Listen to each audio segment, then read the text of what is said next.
Ambassador. Dr. Marky, you have 5 minutes.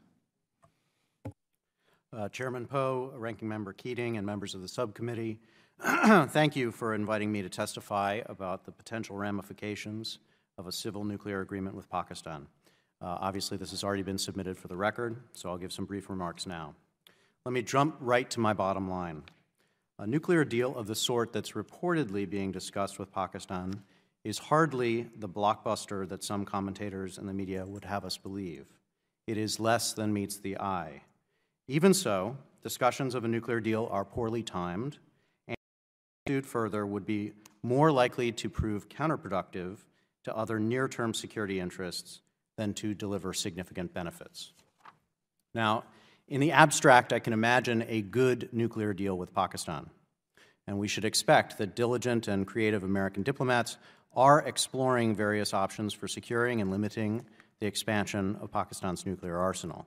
And if, as some analysts propose, Pakistan could be encouraged to commit to important limits on its nuclear program, then U.S. policymakers would have more and better reasons to think seriously about ways we could bring Pakistan into the world's nuclear order. But I don't think that Washington or Islamabad is actually ready to have serious conversations along these lines. I see no indication that Pakistan's military leadership is inclined to place voluntary limits on the growth of its nuclear arsenal. That arsenal has always been justified as a deterrent against Indian aggression, and Indo-Pakistani relations are stuck in hostility. India, as a rising power, is expanding its military. This will continue because India competes not only with Pakistan, but also with China. Any Indian military sized to deal with Pakistan alone would be insufficient to defend against China, while any program sized to deal with China would pose a menacing threat to Pakistan.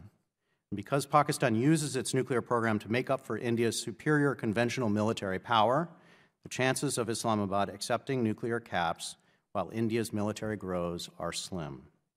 In sum, this triangular security dilemma between China, India, and Pakistan, or maybe even quadrilateral security dilemma if you include the United States, is a structural dynamic that favors persistent competition, most of all by the weakest player, that is Pakistan.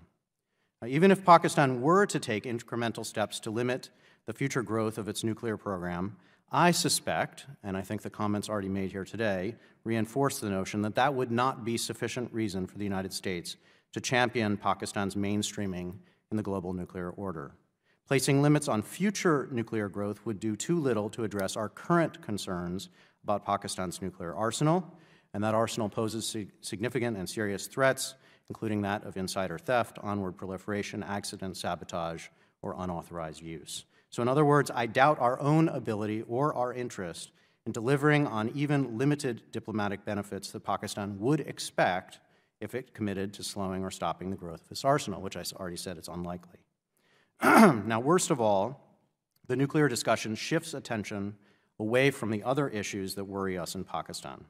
Now, at present, the U.S. State Department has trouble certifying that Pakistan's military has targeted the Haqqani network that has so viciously attacked U.S., Afghan, Indian, and coalition partners in Afghanistan. And U.S. officials do not believe that Pakistan has seriously tried to go after Lashkar-e-Taiba, the terrorist group responsible for Mumbai. Now, several other pressing issues also deserve more attention in the U.S.-Pakistan dialogues than does a nuclear deal. To start, Washington needs Islamabad's commitment to advance any hope of a reconciliation process with the Afghan Taliban, again, an unlikely thing, but something that is currently an essential pillar in the Obama administration's war termination strategy in Afghanistan. And relations between Pakistan and India are also troubled. U.S. officials would be smart, I think, to encourage a resumption of their formal and back-channel dialogues, if principally as a tactic to forestall nuclear future crises. And I was happy to see the news just this past week of NSA-led level talks in Bangkok between India and Pakistan.